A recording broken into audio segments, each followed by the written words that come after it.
당신의 마음에도 고라가 살고 있습니까? 광야의 밤은 깊고도 서늘합니다.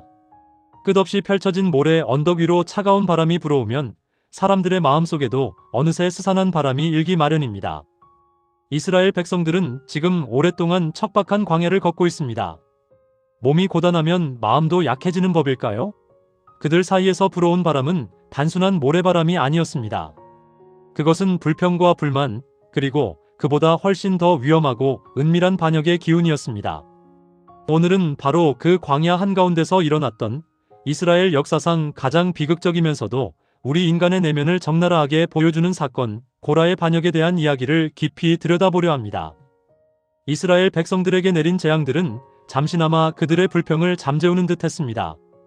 눈앞에서 벌어지는 하나님의 징계 앞에서 그들은 숨을 죽였지만 사실 그들의 마음 깊은 곳, 보이지 않는 그 밑바닥에는 여전히 반역의 불씨가 꺼지지 않은 채 도사리고 있었습니다. 이전에 일어났던 소요들이 단순히 군중들의 흥분이나 돌발적인 감정 폭발이었다면 이번에 일어난 일은 결이 달랐습니다. 이것은 치밀하게 계획된 음모였고 아주 교활하게 꾸며진 시나리오였으며 그 최종 목표는 다름 아닌 하나님께서 세우신 지도자 모세와 아론의 권위를 완전히 전복시키는 것이었습니다. 이 무서운 계획의 중심에는 고라라는 인물이 있었습니다. 고라는 결코 무시할 수 없는 사람이었습니다. 그는 고학 가문의 레위 사람으로 모세와는 사촌지간이었고 백성들 사이에서도 꽤나 영향력이 있는 유능한 인물이었습니다. 그는 성막에서 봉사하는 거룩한 직분을 맡고 있었지만 그의 마음은 감사보다는 불만으로 가득 차 있었습니다. 그는 자신의 지위에 만족하지 못했습니다. 왜 아론과 그의 집안만이 사제가 되어야 하는가? 왜 나는 그 자리에 오를 수 없는가 하는 질투심이 그의 영혼을 갉아먹고 있었던 것입니다. 처음에는 그저 마음속에 작은 불씨였던 이 시기심은 시간이 지날수록 거대한 화염이 되어 타올랐습니다.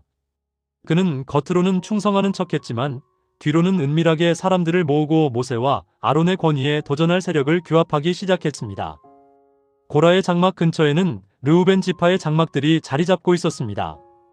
고라는 아주 영리하게도 르우벤 지파의 두 족장 다단과 아비람에게 접근했습니다.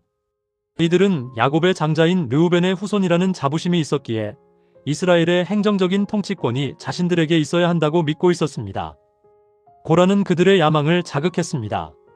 우리가 힘을 합치면 사제직의 명예도 통치권의 영광도 나눌 수 있다는 달콤한 유혹에 다단과 아비람은 쉽게 넘어갔습니다.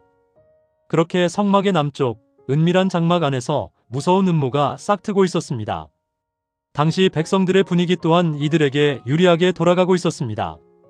계속되는 광야 생활에 지친 백성들은 모세를 향한 신뢰를 잃어가고 있었고 그 틈을 타 고라와 그의 일당들은 사람들의 마음에 의심의 독을 퍼뜨렸습니다.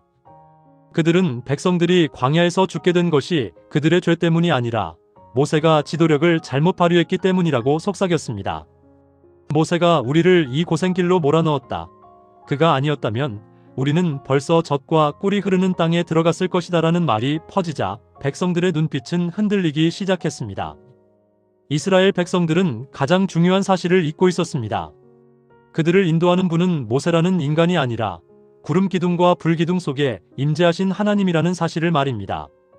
모세는 단지 하나님의 음성을 전달하는 대리자일 뿐이었습니다. 하지만 백성들은 자신들에게 내려진 광야에서의 죽음이라는 선고를 받아들이기 싫었습니다.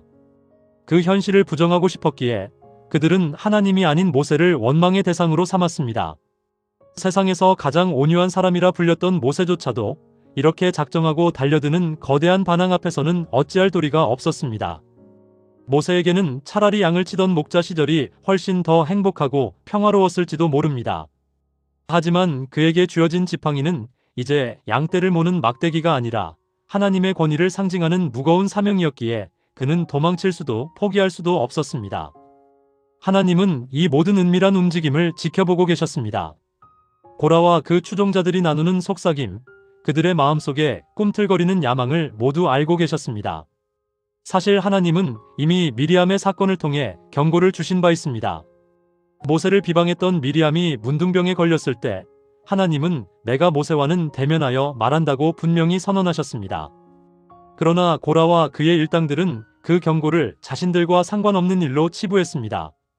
그들은 자신들도 하나님의 영광을 본 적이 있고 성막에서 봉사하는 거룩한 무리라고 자부했기 때문입니다. 질투는 시기를 낳고 시기는 결국 반역을 낳습니다.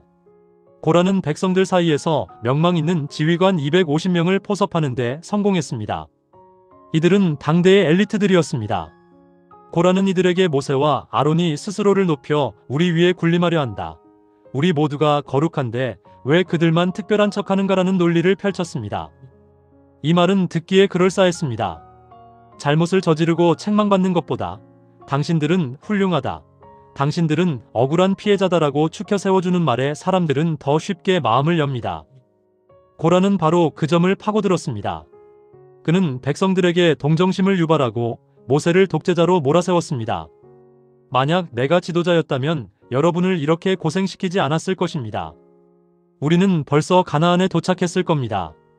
이런 고라의 선동에 백성들은 열광했습니다. 그들은 이제 새로운 지도자가 나타나 자신들을 구원해 줄 것이라는 헛된 희망에 부풀었습니다. 마침내 결전의 날이 다가왔습니다. 고라는 더 이상 숨어서 웅크리고 있지 않았습니다. 그는 자신의 세력이 충분히 커졌다고 판단하자 당당하게 모습을 드러내며 모세와 아론에게 정면으로 도전장을 내밀었습니다. 너희가 분수에 지나치다.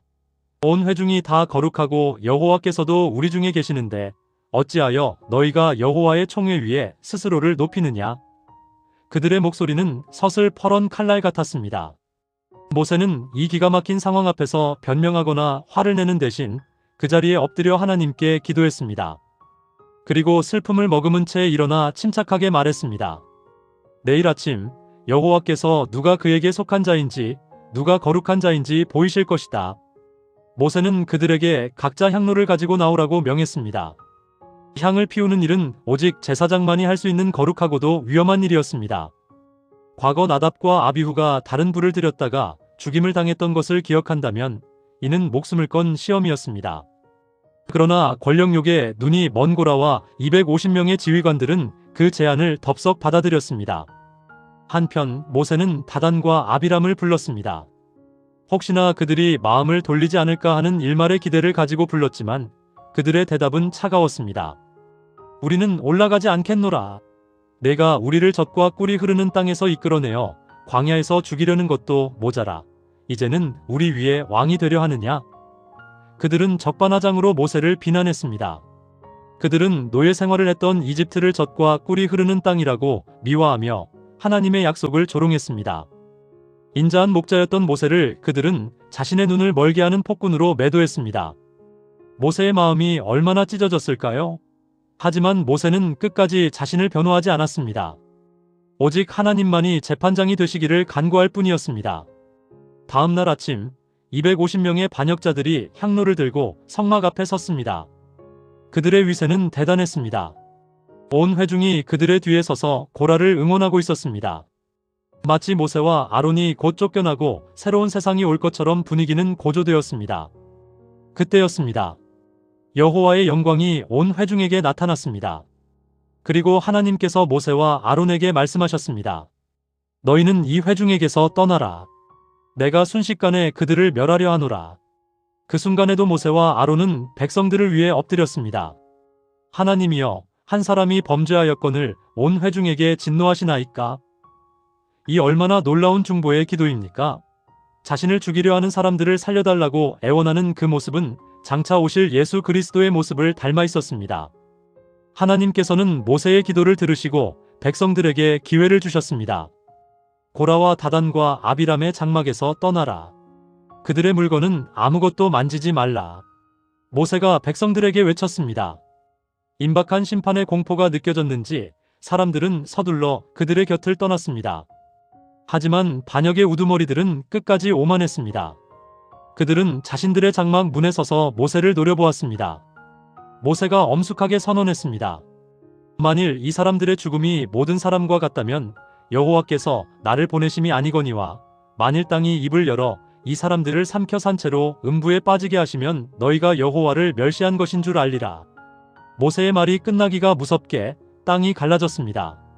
마치 거대한 괴수가 입을 벌리듯 땅이 입을 열어 고라와 다단과 아비람 그리고 그들에게 속한 모든 사람과 물건을 순식간에 삼켜버렸습니다. 비명지를 새도 없이 그들은 산채로 땅속으로 사라졌고 땅은 다시 입을 다물었습니다. 그 광경을 목격한 백성들은 공포에 질려 도망쳤습니다. 땅이 우리도 삼킬까 두렵다 하며 소리쳤습니다. 심판은 여기서 끝나지 않았습니다. 향로를 들고 서 있던 250명의 지휘관들에게 하늘에서 불이 내려와 그들을 태워버렸습니다. 거룩한 척하며 하나님께 도전했던 그들의 최후는 재만 남은 향로처럼 허무했습니다. 그런데 인간의 완악함은 여기서 멈추지 않았습니다. 정말 놀라운 일은 바로 그 다음날 일어났습니다. 땅이 갈라지고 불이 떨어지는 기적을 보고도 이스라엘 백성들은 회개하지 않았습니다. 오히려 그들은 다시 모세와 아론에게 몰려와 항의했습니다. 너희가 여호와의 백성을 죽였도다. 그들은 고라의 죽음을 하나님의 심판이 아니라 모세가 어떤 마술이나 속임수로 꾸민 일이라고 믿고 싶어 했습니다. 자신들이 지지했던 영웅들이 죽자 그 책임을 다시 지도자에게 돌린 것입니다. 이것은 단순한 불평이 아니었습니다. 이것은 명백히 성령을 거역하는 죄였습니다. 눈앞에서 펼쳐진 하나님의 권능을 부인하고 그것을 악한 것으로 매도하는 행위였습니다. 하나님의 인내심도 한계에 다다랐습니다. 다시 한번 구름이 성막을 덮었고 하나님의 진노가 전염병이 되어 진중에 퍼지기 시작했습니다. 사람들이 픽픽 쓰러져 나갔습니다. 죽음의 그림자가 순식간에 진영을 덮쳤습니다. 이때 모세가 아론에게 급히 외쳤습니다. 향로를 가져다가 제단에 불을 담아 급히 회중에게로 가서 그들을 위하여 속죄하라. 아론은 주저하지 않았습니다. 어제까지만 해도 자신을 죽이려 했던 그 백성들을 살리기 위해 아론은 향로를 들고 죽은 자와 산 자 사이로 뛰어들어갔습니다. 전염병이 맹렬하게 퍼져나가는 그 한복판, 죽음이 삶을 침범해 들어오는 그 경계선에 아론이 섰습니다. 그가 피운 향연기가 하늘로 올라가자 거짓말처럼 재앙이 멈췄습니다. 하지만 이미 14,700명이나 되는 사람들이 목숨을 잃은 뒤였습니다. 탐욕과 시기, 그리고 지도자에 대한 근거 없는 비방이 가져온 참혹한 결과였습니다. 이 사건 이후 하나님께서는 더 이상 사제직에 대한 시비가 없도록 확실한 증거를 보여주셨습니다. 각 지파의 지팡이를 모아 증거궤 앞에 두게 하셨는데 오직 아론의 지팡이에서만 움이 돋고 순이 나고 꽃이 피어 살고 열매가 열렸습니다. 마른 막대기에서 생명이 피어난 것입니다.